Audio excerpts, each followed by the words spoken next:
Doubt is a powerful tool when wielded in the wrong hands.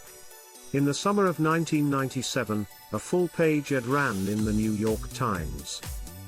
The ad, backed by the Global Climate Coalition, warned of dire economic consequences if the US signed the Kyoto Protocol, a treaty aimed at reducing greenhouse gas emissions.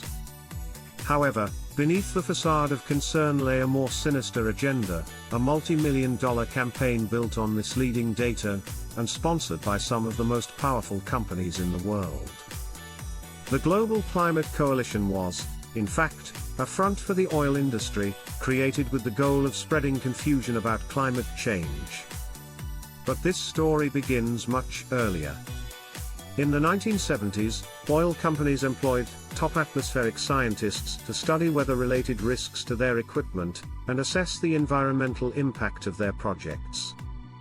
By the late 1970s, these experts, along with researchers in academia, concluded that burning fossil fuels was causing a buildup of atmospheric carbon, which would warm the planet and raise surface temperatures. They predicted that even a slight increase in temperature could be devastating, accurately forecasting rapid Arctic warming and the melting of Antarctic ice. Throughout the 1980s, oil industry representatives regularly met to discuss these findings, acknowledging the danger their products posed to humanity's future. Yet instead of taking action, they chose a different path, to continue focusing on oil. By the late 1980s, public awareness of climate change had grown, with scientists calling for urgent government intervention.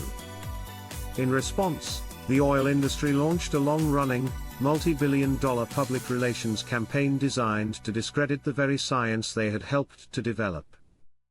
They turned to the same PR firms that had worked for the tobacco industry, which had misled the public about the dangers of smoking.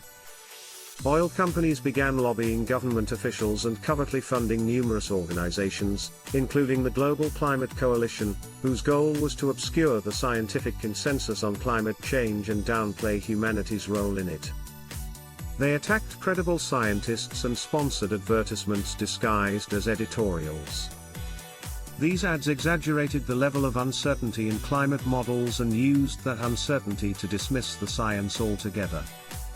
Titles like Lies They Tell Our Children and Unsettled Science grabbed readers' attention. The industry also exploited Cold War fears, equating government regulation of the environment with socialism. At a critical moment when the world was ready to act on climate change, oil companies successfully diverted the conversation away from science, framing it as a debate about personal freedoms. This strategy was effective in turning climate change into a polarizing political issue. When George W. Bush took office in 2001, oil lobbyists convinced his administration to replace officials who supported environmental regulation with those who opposed it. They were even credited for influencing Bush's decision to pull the US out of the Kyoto Protocol. The oil industry's campaign didn't stop there. They've continued to shape the conversation around climate change, using propaganda and co-opting climate-friendly language. For example, British Petroleum, BP, popularized the term carbon footprint, shifting responsibility for climate change from the industry to individual consumers. Even today, oil companies grossly exaggerate their investments in renewable energy. Biofuels, for instance, account for only 1% of their budgets. Meanwhile, oil lobbyists attend United Nations climate meetings, working behind the scenes to weaken the language of climate reports issued by the Intergovernmental Panel on Climate Change, IPCC. Oil-producing countries, which also rely heavily on fossil fuels, support these efforts. Although oil companies now admit that burning fossil fuels contributes to climate change, they deny misleading the public. They argue that their messaging has always aligned with the scientific consensus. However, documents show otherwise.